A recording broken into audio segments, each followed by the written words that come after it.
having a side hustle is critical. It also develops a different skill set, So one thing was transparency. Is you have to be able to declare side hustles, as in moonlighting, where people don't know, or especially your boss is not okaying it. Then you need to prioritize what's important here, right? This is a full-time job. Do you want to risk that? You're not committed. You're doing other things. Once there is trust building happening in that relationship, once there's transparency, then maybe you don't even get those. Your boss is confident that this person will do it, and then bring them in that conversation.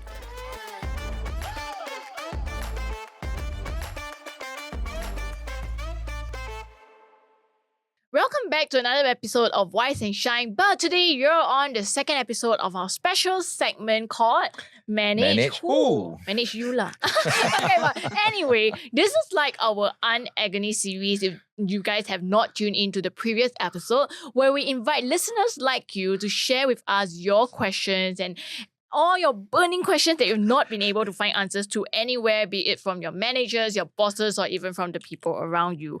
And joining us on this episode today, we have... This is Alex. You can find me on socials, Alex Low Growth Mindset Coach. And just a caveat, so this is not HR advice, okay? So don't take this and go to your company boss or HR and say, so-and-so, Financial Coconut Wise and Shine Manage, who said this, okay? So, but we've got a really interesting guest today, right? We have with us, of course, Chief Financial Coconut, Reggie. Yeah, this is not financial advice. I also not HR advice. I just want to be very clear. Yes. We're just having a good time. Thank you for having me. Yes. Thank you for being here. And Shaz, please introduce yourself. Hi, I'm Shazaf. I'm actually a psychologist, and I also have my own business right now, which is all about business relationship and networking skills. I think these guys have gotten me because they secretly want some help for themselves. That's what ends up happening with psychologists on board, but I'm here to take those questions. She read our minds already. In the 5 minutes, she sussed us out. It's a perk for doing this work, right? But okay, Shaz also didn't mention that she previously had experience in a large listed MNCs where she has seen and gone through difficult periods, ups and downs. She had dealt with many employees in her role. We're not going to say which or what it is, but you guys can go and guess. They only that few lah. Yes, but she is coming here today not just with her expertise as a psychologist, but also as an ex-senior employee of a very large listed MNCs where these questions tend to be pretty common as well. I bet like most people literally treat you as the unagony when you were there, right? 100%. And it doesn't help that I even look like one, but yes. I love this. So we got the best person for this to start off. So to start, what's the first question that we have from our readers? Okay, let's see. So a lot of the people that have written in are mid-career switches, right? And that seems to be quite popular nowadays anyway. So our first question is from social media.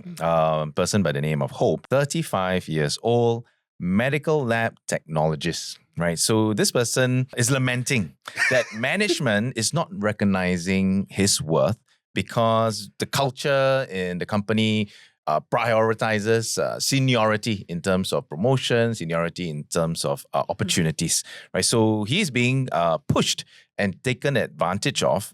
So how is he going to fight for himself in terms of being given due credit when it's supposed to be given due credit? Yeah, that's a great question. And that is an agony of, I think all of us at some point have we'll be like, oh yeah, I do so much. Why this thing so slow? Why am I not going anywhere? It seems like the loudest people will always get the attention and get credit. Yes, absolutely. And I think in my experience, there are two things here. One is how much initiative are we putting ourselves into that? When we are in that situation, are we raising our hands? Are we connecting and having those relationships within our peers, with our managers, to understand the needs, to be visible? Are we really doing that in the moment? So that's one thing that you want to really ask yourself. That are they really a lack of opportunity, and is it going somewhere else, or are we getting kind of shying away? And what I've seen is it tends to connect with our own kind of inner talk and self-limiting beliefs. Because and I would love it when people are a bit more specific. So for this person who's kind of written about it or is asking us this question, I would say immerse yourself in that situation and see what happens. In a meeting, when there's opportunity, what do we become? Are we the first one raising our hands in that? Or are we kind of saying, maybe this is not the right one. Maybe I'm not good enough. Maybe my manager doesn't like it. A lot of self-limiting negative talk rushes in. And so really honestly ask how much of it this is external versus internal. So I would say, even if there's some reality where other people are kind of going and getting those opportunities, don't back down. Just keep on trying and don't, if you've experienced a couple of these instances, don't let that hold you back. It's still really important that you go for it. Unfortunately, if we early mid-career, when we experience one or two of such instances, that defines us, and then we stop. So I think that's what I would say. So when you say external, that means what's happening around. You. Internal means how we feel Exactly. about ourselves. So typically how this is, and I'll get specific, it will play out where initially you were hesitant and you saw someone else take an opportunity, or the opportunity is not coming to you. And one or two of such instances, you then start to elaborate on that narrative saying, maybe my boss doesn't like me. Maybe I'm not good enough. Right. And then when there is that opportunity, I'm now holding back. That's the internal part that comes in. I see. Understand. But he's a lab technician, right? Yes. There's a very good chance the industry is not good enough. It's a struggling industry, at least from my understanding. Okay, I have a little bit on my grapevines. I got some ideas around this. There are a lot of pharmaceutical companies are not looking to expand further here. They're not hiring more. So of course the apex is fixed, right? Yeah. There's only so many people that can move up, and if the industry doesn't grow, then it could be a good chance to either change the industry, or because maybe you joined during the biomedical boom, right? There was a period of time where we were in school, the government said biomedical is the thing, right? So everyone go, and then I'm not saying it's wrong, but you have some people getting caught in this industry that it's not really moving. So sometimes it's not just an internal narrative, right? It's just that the industry is not growing, then you have to do something else, But right? it's also about personality, right? Yeah. If that person is, let's say, slightly more reserved and not having that confidence, then does that mean that this person would forever have the lack of opportunity to progress in Answer in is career? yes. No. It's true. Yes, I think it's you such must fight for yourself, right? That's my point of view. That's a great point that you're saying. And I always say, for that, look around who you are surrounded by. That is so important. And when people see we are surrounded by, in our friends, in our family, also in our professional life, who are we surrounded by naysayers? Are we surrounded by people who are really supporters? And you will be so surprised, because I do coaching with senior executives as well as middle manager, everyone, right? And you will see that a lot of these things where you feel like there are some people who've supported you are not actually supporting you. So that's where you'll see. And even if I ask each one of you, who's that person who boosted your confidence? Because one thing I always say is confidence changes with context. And then if it's changing with context, that means somewhere in your environment, someone, when you needed them, stepped in and gave us that confidence. So think about who that person in our life is, because we all have them, and have more of those. And start to eliminate those people who will put those seeds of doubt. And believe me, that could come from family as well. This "you're not good enough" doesn't come when you're at work, by the way, when you're an adult. It comes from a very young time. I think on the other side, you also need to be careful of toxic positivity, because if you don't, you need friends who are like Reggie and just upfront tell you no, you cannot. The answer is Just no. go lah, just go. No lah, I think can lah. Yeah, you just need to, 加油, continue to do. No, it doesn't work that way, okay? Like my mother, she believes that money grows on trees. Every day just go and take. Yeah, but it's the same as the tree because she have the sun. Yeah, but it's so important, right? Because the truth is, if you want to excel, if you want to fight for your rights and get these benefits, this promotion, this pay increment, you need to be your own advocate. You can't be that person who just sits back, hoping that people will recognize it, or be surrounded by colleagues who say, yes, and this person, the pseudonym here is Hope, right? Hope. You Literally, your colleagues go to lunch with you and then you ask them, how I'm very angry because I think I'm doing a lot of this, but I'm not getting a credit. And all your toxic positivity colleagues all tell you, Hope, I can see it, man. I don't know why they can see it. One day they will. You will get your worth. Please, no. You need to go and fight for it, man. Yes. Yeah, So advice to Hope is, I think you need Don't to just hope, seek... take action. Take action. change the name to action, not hope. Seek a mentor or coach, Yeah, right, to yeah. help you get out of that vicious cycle. Yeah. Exactly. No, I love Anthony is not on the show today, right? But I love Anthony's strategy, right? Every time he's unhappy with things, right, he will call his headhunter. Is there anything in the market, right?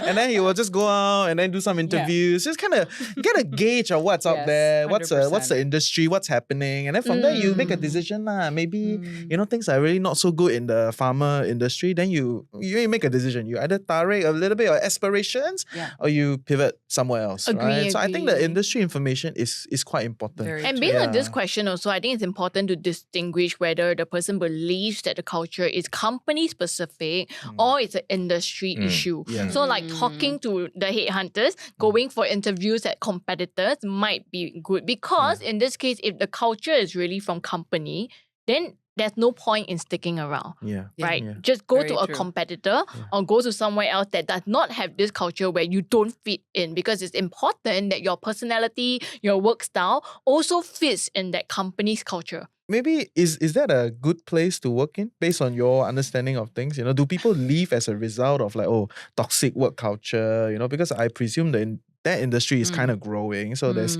not opportunity limitation, right? But how is the work culture then like? Okay, so work culture is fantastic. People are amazing. That I don't think that's a problem. But ultimately, people do leave people. They don't leave their work, right? So if it's not your immediate team, it might be these decisions that are being taken top up, like from leadership, that even your immediate manager, your skip level manager, they have no control over. So when these things, especially as we're talking about this layoffs, which is like recently happening, which is extremely painful, a lot of hands are tied. So I cannot just say like, that it's because of a toxic culture. Definitely relationships matter a lot. For sure. Diverse relationship matter even more. So not just with your immediate peers and your managers, but what's happening, as you had mentioned, along in your whole ecosystem. That does go a long way. But I again, you can have a culture, but when decisions are made on basis of what is going to be more productive, profitable, you're not going to be maybe factored in it. So just know that going in. Okay, that was a really good discussion. I have another one in the list that I see, which I think a lot of us would be very interested in because it concerns side hustle, or what the critics would call moonlighting. So this question comes from Instagram. And by the way, whoever submitted this question, next time can you guys please put a name, your age, your industry. Give us some identifiers. You can make it up. Okay, if you are afraid of being recognized, you can create a fake account, fake name, fake age, fake industry, whatever. But give some identifiers so that we can actually call you out and you will recognize when you hear this episode that we actually address your question. We Because promise not to hunt you down. going into the question, this person is asking, how do I navigate doing more jobs outside of my current job?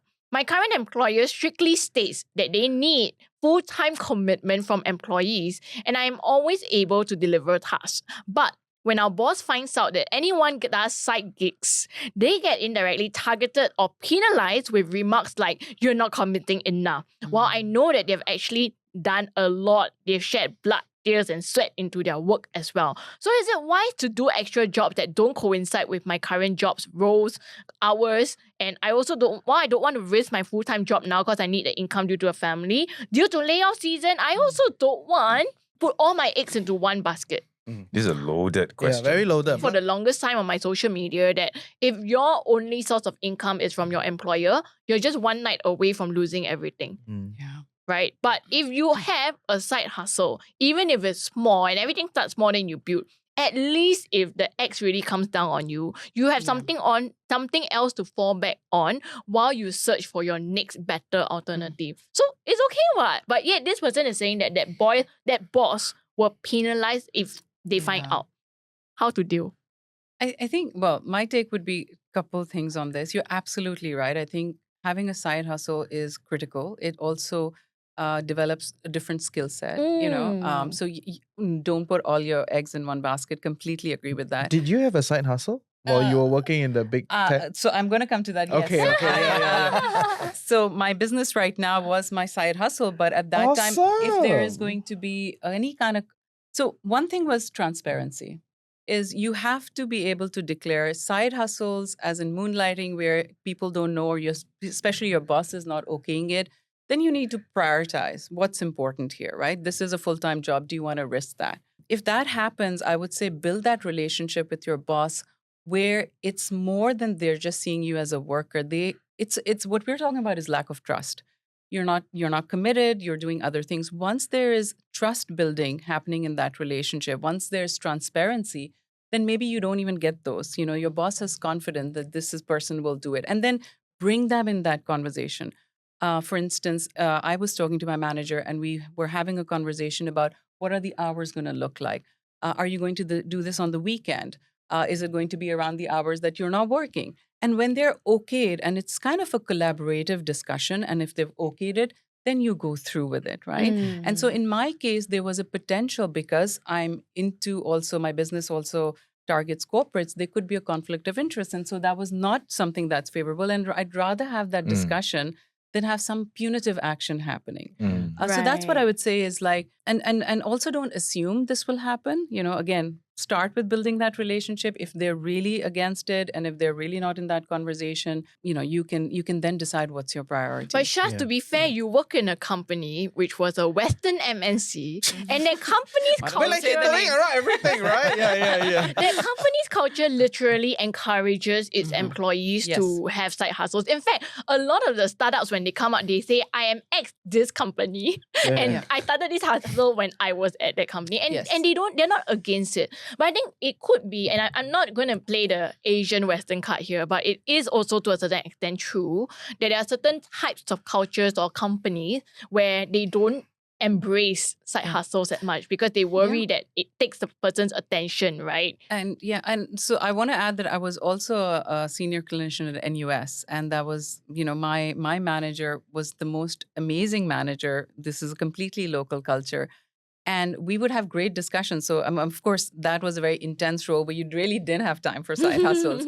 But that was where the relationship was very powerful. And were I to bring that up, saying I want to do something, what we were kind of encouraged to do was like coaching on the side of volunteer work, and so not get money for it. But that also diversifies your skills. But again, then the relationship is very important. I didn't see a lot of people investing in relationships there. I love that. It was siloed. So colleagues and peers would kind of, be in silos and go out for lunches and stuff. But I didn't see that type of relationship having, going out with seniors, or because there was, obviously, as we know in that culture, it can be intimidating, but that's very important. And that's a great point, because if the top-down culture does not embrace it, at least your manager should be in the know. Yes. So it doesn't look like you're hiding. Okay, now I'm going to ask the next question, because I'm literally that person who had a side hustle all my life, right? She got 3 side hustles by now. I have never not had a side hustle. Like, even we wedding dinner also like side hustling. Even when I was schooling, I had a side hustle. I was doing PR on the side and crisis and Why stuff like that. Why that. aren't you the side hustle queen? But anyway, because you still need a full-time job, right? So okay. then I'm going to ask this question, which is that when it comes to volunteering the information, like, when should someone volunteer the information? Okay, let me put some context to this. As the person who has always had a side hustle, I have never volunteered that information. Oh, you never tell your boss? I've never volunteered, but I don't deny. Okay. So if someone asks... So you side hustle? No, so someone asks like, oh, are you that Cannot. so and so? Cannot. I will not deny. I say, yes, I do that on the weekend. And if my boss then wants to have a conversation about like whether it goes into against my responsibilities, if there's any conflict, how do I manage it, I do not shy away from that conversation. But I have never once gone to my boss or my manager to say, hey, boss, by the way, I think you should know, I actually have a side hustle on the side. I don't. Because I think the other thing is that it's on my LinkedIn. It literally is stated there, weekend writer. From 2014 till now. So if you hire me and you don't even bother to check out my LinkedIn, then that's on you and not on me. That's how I see it, right? But in my current, and I don't know whether my previous employers actually know of my side hustles, but in my current company where I work at, I was very lucky because first my boss saw me because she came across a TikTok of this Wise Thank and Shine. you. Okay, Thank so you. she was like, no wonder now I tag you can accept. yeah. She was like, When I tag her, I was like, that why voice never very accept? familiar. Sounds yeah. like my teammate. So then when she asked me, and then and we were at a government meeting, and then the government officials also recognized me because they follow me on Instagram, and they were like, "Is that budget babe?" Then they were like, "Hey, you hire celebrity?" They asked my boss. Then my boss was like, "Oh, yeah, not celebrity." I'm like, and then after that, we had that conversation, right? And then my boss also saw me on TikTok.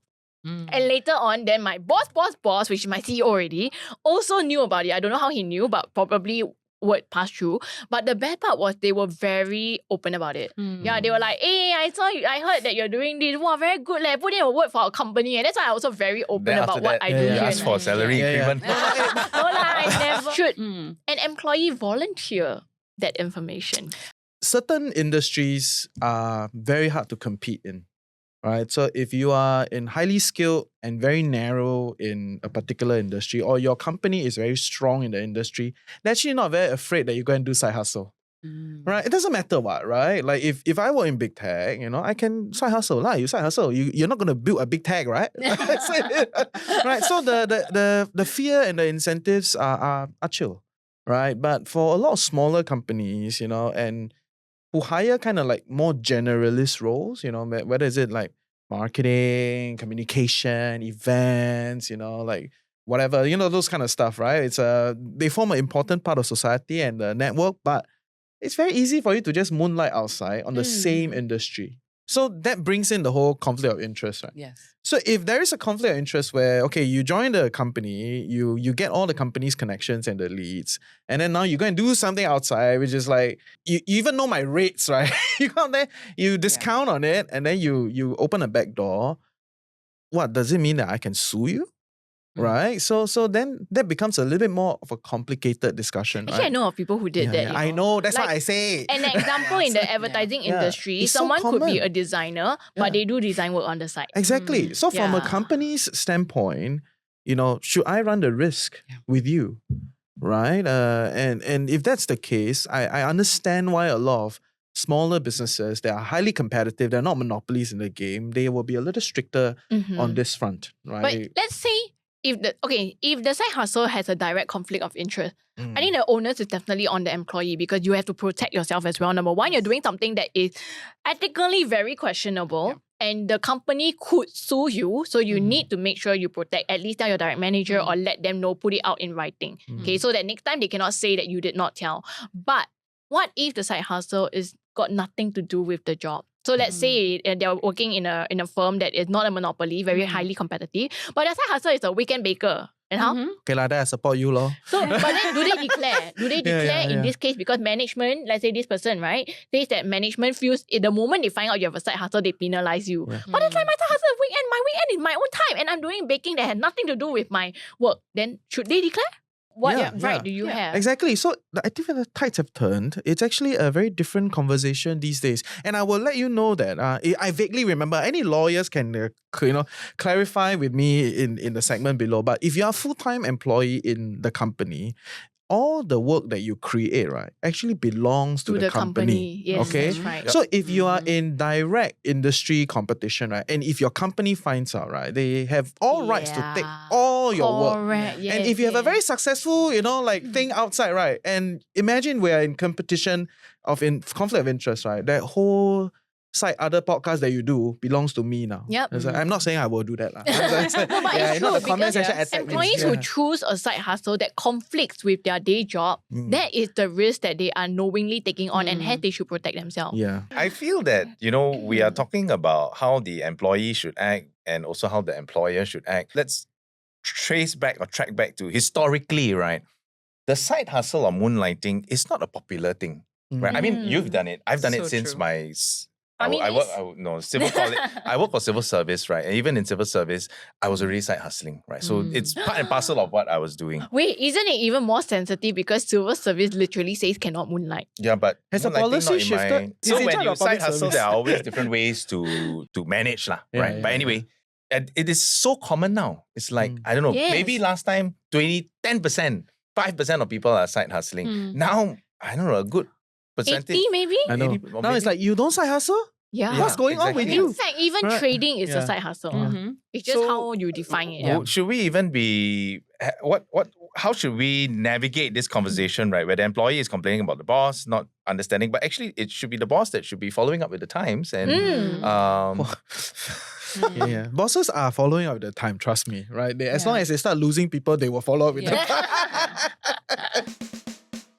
Hey, I hope you're enjoying Wise and Shine so far. I'm your host Reggie, aka your Chief Financial Coconut, and for us to continue to do this show so that you become a tad bit wiser every week, you gotta like, share, subscribe, help us beat the algorithm. But even more importantly, if you can, comment in the comment section below. Let us know your thoughts and also some questions that you would love us to answer. Yep, now back to the show.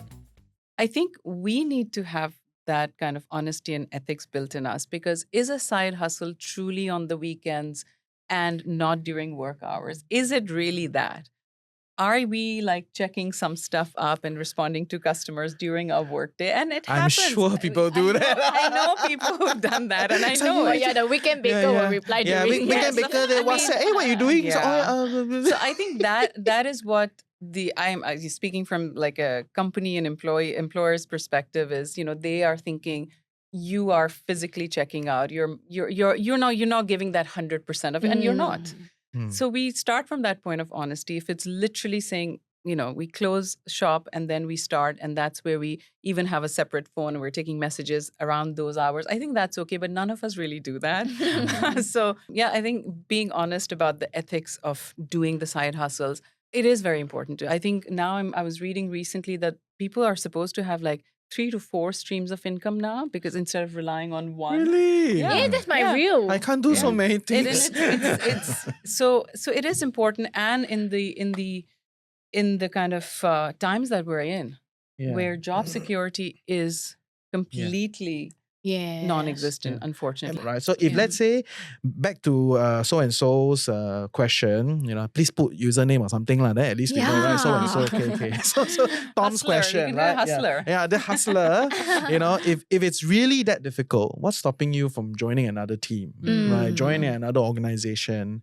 And move from there lah. And maybe your Agree. boss is just not the right person lah. Yeah. Agree. I think like employees, we also need to think for ourselves, because it is very, like, as much as we want to try and understand the employer's standpoint, and it is a very legitimate question. In fact, like I kept thinking the weekend baker, weekend only, but you raised a very good point, could be replying during weekday work hours.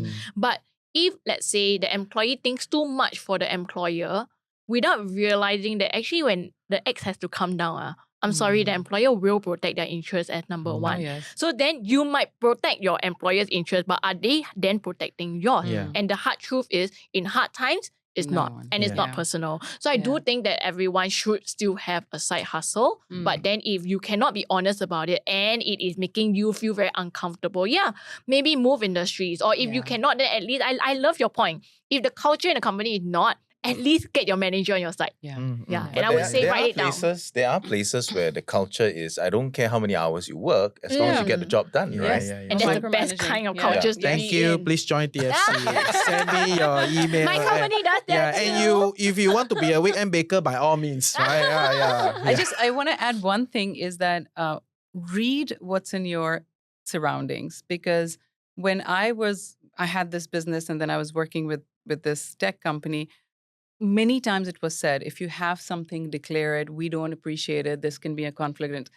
But if no one, in your case, if no one's really ever raised that, if no one's doubted your commitment, then maybe that is an opportunity to just be like comfortable. But I feel like when there are signs and this person is asking, because there are signs, if the manager's already said, I don't believe in your 100% commitment, you have to read the signs and then lead with honesty. Yes. Love that. We've been talking a lot about civil service, government, right? So let's dive into someone who works in government, right? Ministry. Okay.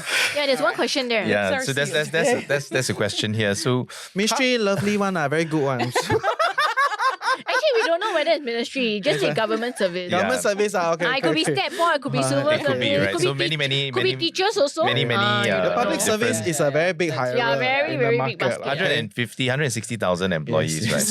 So, question is, how do you navigate work culture in government sectors? So it could be whatever stat board or ministry, who plays the card of rewarding through the culture of seniority, right? So no more about side hustle, but now we're talking about seniority, and it's always the case, right? You can't move up unless the guy on top leaves. Yes. So how do you navigate this kind of work culture? The public service is one of those places that is very clean one in terms of the way they promote people, in terms of the way they do wage adjustments. You know, it's very out there. Every teacher knows what is the pay grade structure, how to get up there, you know, move to leadership, you know, that like you are playing a game that is clear. Right, you're not playing a game that, you know, it's like corporate got all sorts of like, you know, like, oh, business is doing well, we can increase budgets here, or maybe we are tune into our previous episode on Yeah. this topic on compensation. Exactly. So, by the way, I'm not attacking you as a person, you know, but the question itself, you know, fundamentally does not recognize that you are playing a game that is very clear cut. Right, and you're not smoked into it, right? Like everybody in public service that I know knows the pay grade structure that they're playing in. Right, so it's a very clear game lah, right? If you cannot play this game, you know the game is like that, then move on. If this is not the game, okay, maybe when we are younger, we make decisions without seeing the whole picture. Right? I totally get it. But after a few years in the industry, like after a few years in media, right, I know what is the parameters of the game. What are people looking for? Then I make a decision on whether I want to stay. Right? And if I don't, then I go lah. And to be fair, if somebody can stay in public service for so long, they also not too jialat lah. They also have some sort of quality. That's why they are questioning why the upstairs never move, why I cannot move up. Right? So they got some standards, right? So actually, if the upstairs don't move, then this person should move. Yeah. And I think that the window of move should be anything from the 5 to 10 year. Once you cross that 10 year, you might be a bit too comfortable in terms of your wage as well as whatever to move to private sector. You're or even speaking, to- speaking from your an ex- silver. I mean, I left at 8 Yeah. years of after service. before right? it became comfortable, Um, or after, I or was, just I as was On the already crux of comfortable. lah. comfort. Yeah. on the Always crowd. comfortable, crux of lah, comfort. right? I find my comfort levels in most things that I do. But anyway, it was of course challenging and uncomfortable to come out. But anyway, I came out. So I think that so for you who's asking that question, Mr. or Miss So and so, if you have identified this, like Reggie says, you signed up for whatever you knew is going to happen, lah. But of course, throwing yourself in the deep end, you realize that hey, you really cannot take all the BS, right? Yeah. So then it's time to go. But if you hopefully you're not crossing that 10-year mark, otherwise very hard to go. So like, Yeah. Yeah. Because any input anything on you this? wanna limiting belief? No, is it? Yeah. She loves that we call it out. build relationships. So that's what I was gonna say, because I mean I teach that, I That's live that. important. That's So very I will important. also give an example of somebody who was in that situation and were very frustrated about this, almost the same scenarios. And the way they kind of got out of it was, so all your senior leadership, whichever sectors we're talking about, they have certain juniors that are also around them, right? So they're kind of gatekeepers is what they call them. And this person, very organically, it was not strategic, but very organically was very close to the EAs and all of them. And this person started getting the most face time with the senior leaders because of such great relationship that they'd built around this person. And so, and this was something that they were helped with, of course, because again, we are in silos. We will bicker about this to our family, to our peers, but we never understand how to kind of penetrate that, right? So I always say, don't ever look at managing up. Look at every relationship that's going to play a part in getting you there. Yeah, so And sometimes it's like maybe the person you should make best friends with is not the COO, but the CEO secretary. Well, sometimes, I mean, or That's some not what in people public are- service, yeah. okay? So maybe, yes, that's Maybe even the different. coffee auntie, right? But Yeah. this person, unfortunately, the reason they were getting slighted was because they weren't getting along with their peers and with a certain circle. I don't know how to say this, but a certain circle of people who were very powerful, but you would see them as holding very junior tasks, like maybe but the people that are whisperers. yes. Yeah. And they were not understanding the dynamics, that it was actually relationships that were bringing them down. And what they thought, that if I'm okay with my manager, that's all I need, or I just like look towards like how do I engage a senior. But the rest of them, the relationships were not going well. When they changed that, then it was a trickle-down effect. It's right? true. So it's I've very learned that. important. I've learned that. Experiment it, and I will say it really leads to different places. Yeah, it's true. We are influenced by titles too much. All right, this last question that we're going to take comes from the Google Forms that you guys filled up. The name is Single Work Mom, 37, manager. And she gave some context about her situation, which is she has high commitment supporting a family with elderly and kids with no other support system. My gosh, kudos to you, man. Doing that as a single mom, working and handling your top and down, not easy. Respect. But yet this single mom called, I'm going to change her name to Superwoman. Superwoman, single mom. Yeah, wanting Super to single mom. pivot careers, but the new role is a more junior role and earns lesser. Yet she does not have enough experience to get a better role yet in the new field. What should she do? Firstly, I love that she's our audience, right? A lot of clarity, like in the way she even structures it. I wish you well, but this is not my field. So I will leave the I'm others actually to surprised share some because thoughts. if I'm actually curious to know, because no industry or anything was shared, right? But if you're a single parent and you have so much at stake, have to take care of elderly parents, like you're on a medical appointment and then kids at the same time, it's a big risk to shift careers. Yeah. And to earn less as a single mom with no other support. Wow, it's a big risk. I don't know. I may not take that move at this time. I may wait until like maybe my kids have grown up or the top is no longer around, then I make a move. But I don't know, that's my take as a parent. Alex, what do you think? I think the immediate thing that for me, I'm curious to know is she has young kids, but how old are the kids, right? So they could be... Make a good guess. They could be 37. teenagers or they could be young. And as managing their top-down parents-wise, they could be in their 50s, 60s. So maybe perhaps still able to manage themselves, unless, of course, they have health concerns, right? But yeah, I think I probably... I don't know. I don't think we have enough information because if somebody wants to change job to another industry, perhaps it's a toxic work culture. Perhaps it is identifying that there's a need to move to another industry. And at 37, honestly, still very young, right?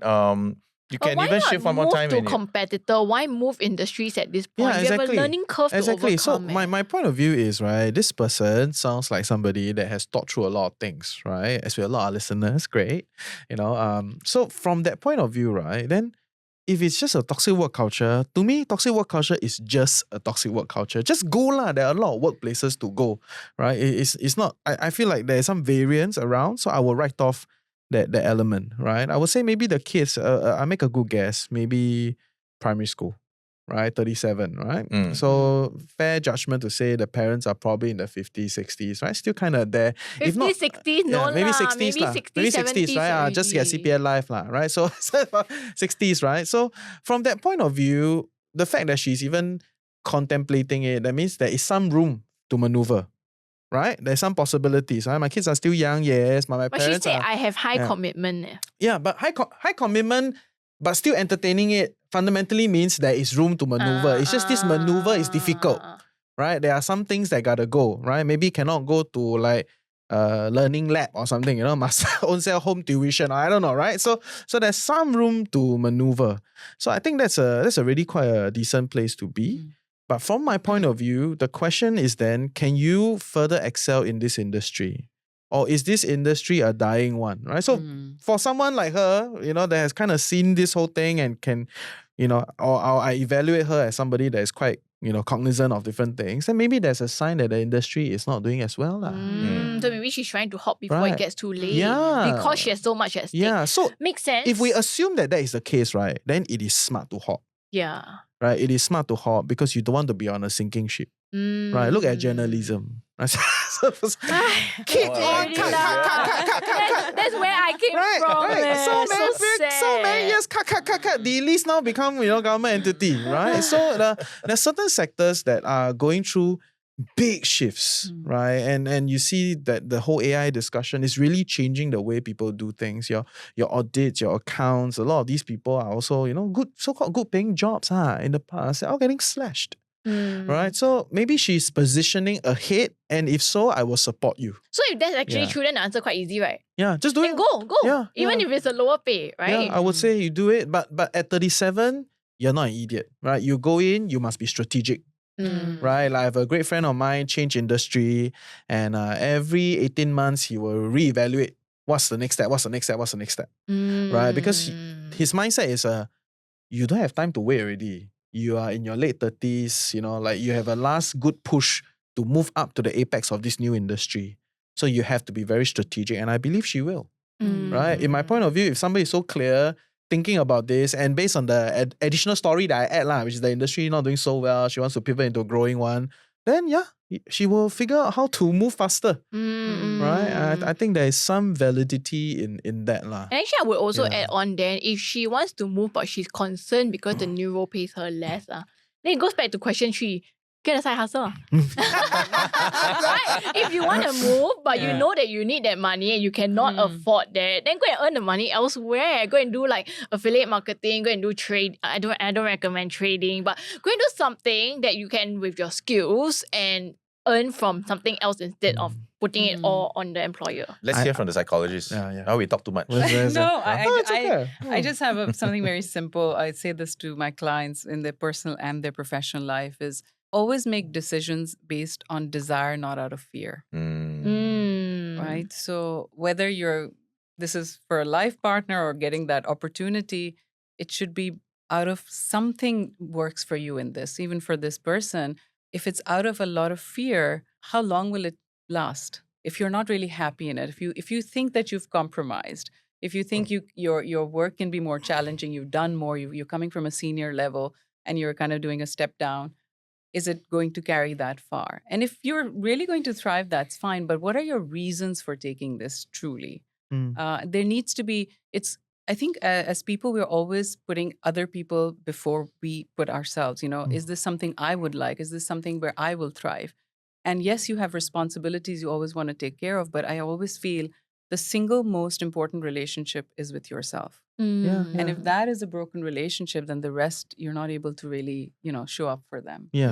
I mean, for me, it's a very different point of view. There are mega trends that you ride, right? You look at some of the robo-advisories, right? The CIO back then was run-of-the-mill investment advisors, right? They work in the very big investment houses, and they are like kind of like stuck in the middle. They are not like the best of the best, and then they definitely take a pay cut from those big investment houses to join this upstart called a robo-advisor, right? And look at it, the mega trend has lifted them all. Yeah. Suddenly now they're all reputable people making big paychecks, have a good equity incentives, So it is sometimes not solely just about, the kind of income replacement.